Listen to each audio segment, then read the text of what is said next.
The Occupy Sydney movement took on renewed vigour in Martin Place today, with hundreds of protesters joining sit-in campaigners. Protesters say they're rallying against corporate greed. Riot police were standing by, but there wasn't a repeat of yesterday's ugly scenes in Melbourne.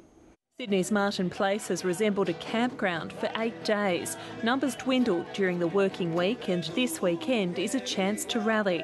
This sort of movement is what we need to do to get together, to stand up and say enough is enough to the big end of town. We're the 99%, we're here and we're going to fight you all the way. Economists won't reform economics and financiers won't reform the financial system. It's a public revolt that's needed and you're the beginning of it, and I applaud you for it.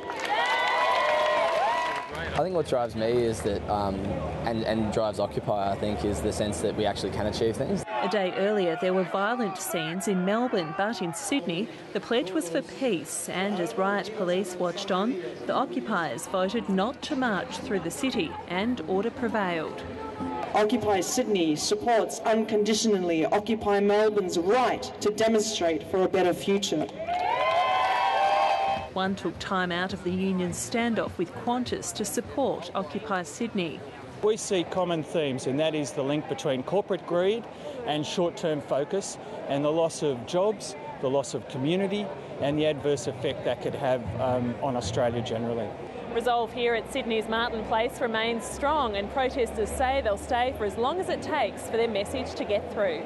Until the 99% of people are able to express their views and participate in a debate about what kind of world we want, we're going to be here for as long as it takes. We don't mind them making their point.